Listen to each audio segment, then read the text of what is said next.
The audit found that 14% of the units cost $700,000 each, with one project coming in at $837,000 per unit. That's a huge amount of waste, especially for dwellings that are wholly inadequate. Well, joining us now with more on the homelessness issue in America, Vice Chairwoman of Public Relations for the National Federation of Republican Women, Melanie Collette. Melanie, welcome to the program. Thank you for having me. Thanks for being here. It's astounding. All of this is astounding. All of that information is astounding. What they are saying, what these politicians are saying is astounding, that they're ending homelessness, that they're investing their money. There's no long-term plan. They are not ending homelessness. Further, they're not helping these people. What they're doing is harming these people in the long run. They're not helping at all. Yeah, astounding is the accurate word I would use as well. You know, Democrats, they're continuing to throw their dollars of money at the homeless problem, and yet the results just aren't there. Where does this end, and what are the real solutions? Please do tell. If I might coin a phrase from my dear, dear friend Kamala Harris, they are not getting to the root cause of the problem of homelessness. Why are these people homeless? There are root causes. There's mental illness. There's drug problems. There's the fact that the government has been holding their hands, such as giving them places to live instead of putting some skin in the game and solving their mental illness issues and their drug problems and getting them help and assistance that they need. And why are they building? Why is one unit costing $700,000? That's another question that I have. And where's the money supposed to come from to maintain these homes? Like, how is that going to work out? They're using COVID money, but this is typical of Democrats and the way the government tries to do things when they so-called budget. They always build in money that they don't have, and they never project for the future. That's why they say whenever a government program is built and they say that it's going to be temporary, it's never, ever temporary. Because I'm looking at these so-called investments and I'm thinking, okay, houses need to be maintained. Who's going to maintain these homes? The taxpayers are going to. Right. It's just... And yeah, Melanie, you mentioned a good point. You know, a large amount of those who are homeless are on the streets by choice, okay?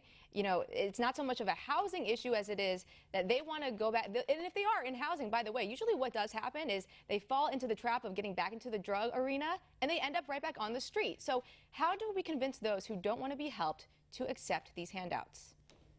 Exactly. Many of the people, when you reach out to them, they'll tell you that that they want to be homeless. That they have no interest in being in any kind of program. There's no lack of government programs out there. And so what they're trying to do is just get these people off of the street is what I imagine, but they're not helping people. It's a typical Democrat policy. And from a broader perspective, when you look at it, it's really just moving closer and closer to a socialist program where they can control these people and get them out of the way and just have them continue to vote for them so that they can have power over them and control over them. But it's just absolutely ridiculous. And the one mayor who said that we're ending homelessness, he should be ashamed of himself. I'm surprised a bolt of lightning didn't just come out of the sky and shoot him off of that podium, because that's just such a huge, ridiculous lie. You're ending homelessness. No, you're not. No, you're just not. No, and I lived in the state of Maryland for a long time. I've been to Baltimore several times. Looking at the problem there in other Democrat-run cities, it's all the same thing. Homeless people on the streets. You have the impending drug problem. It's ongoing, and again, they blame Republicans, federal government, but like, look what's happening. It's these local leaders, these local politicians, all the Democrats, they're not doing anything to help their people. So, mental health is typically a factor for those living on the streets. How do we convince these people to not only seek help, but accept becoming part of society? Because I think assimilating them into a healthy and sober lifestyle is the challenge. That's the hardest part of getting them to stop drugs and, become a part of normalcy. Well, that certainly is the problem. But when you look at Democrat policies, what's one of the first things that Democrats do once they assume control of a city? They become soft on crime, right? They don't lock people up once they start committing crimes. Many people who have drug problems because of their addiction start committing crimes to support their addiction.